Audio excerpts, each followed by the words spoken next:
So today we are looking at Chapter 17, Revolutions of Industrialization from 1750 to 1900.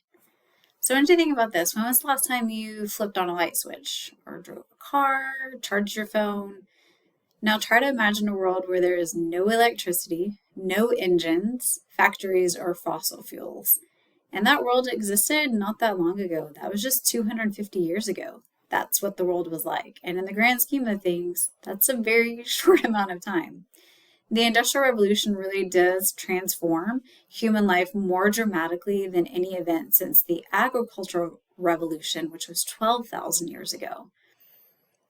But like with all revolutions, it's not purely positive. What we see is it created wealth and power, but it also created pollution, exploitation, and revolution. So cases of industrialization. Industrialization began in Great Britain. Why? And there's a couple of reasons why. Let me go down just a little bit so you can see. So Great Britain had coal deposits, access to global trade networks, political stability, a culture that encouraged innovation, steam engines replacing muscle power, factories replaced home-based production, and energy availability exploded in Great Britain. For the first time, humans could harness massive non-renewable energy sources. But there is also a social impact that happened. And this social impact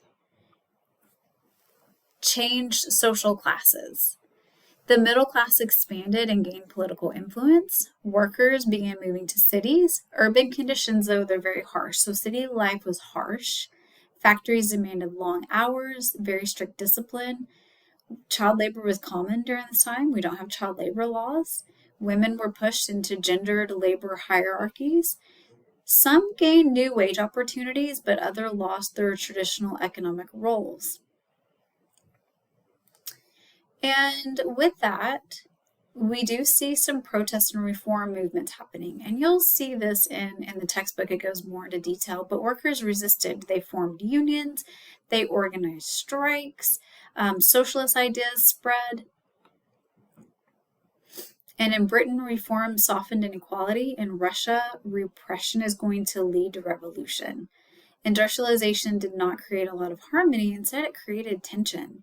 And you're going to have thinkers like Robert Owen and Karl Marx who are going to critique capitalism and inequality. So, and you'll see the difference between what was happening, the Industrial Revolution that happened in Great Britain, opposed to what happened in Russia. Starkly different things are happening in those two areas of the world. And it spread. The United States industrialized very rapidly. It embraced capitalism and consumer culture. However, Russia industrialized from above, so kind of from the top down. It embraced capitalism and consumer culture. It experienced a violent revolution.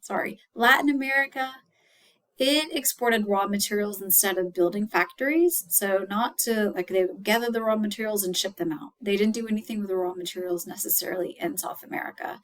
And that created a lot of long-term dependence. So these are some Russian serfs, and you can tell, normally we would see horse-drawn carriages, but because of they do have a caste system, kind of like they do in India. This is before the revolution and before the serfs overthrew the monarchy in Russia. Well, there is a major social revolution that does happen across the sea, and this is what we consider Latin America. Technically, this is North America. It's not really Latin, but there is a social revolution that happens with the Mexican Revolution. So pay attention to that as you're reading through the chapter. So in the Industrial Revolution, it does improve living standards for millions of people, but it also introduces inequality, a lot of environmental damage, and global imbalance. And we are still living in those consequences of the Industrial Revolution. And there is this one question I want you to think about. How do we sustain industrial progress without destroying the planet? So those are just some highlights from the chapter as you're reading through. You're going to get more into the chapter. You're going to read about different groups, and then there's a special activity that you're going to do specifically with Latin America industrialization. There's also, like, just with every chapter, there's a learning curve, there's a map quiz, there's some then and now looking at, what's happening globally. And then there's also a special about the Luddites. So make sure you pay attention to that source, that primary and secondary source reading, and make sure you take your time on that when you're going through and doing this week's assignments.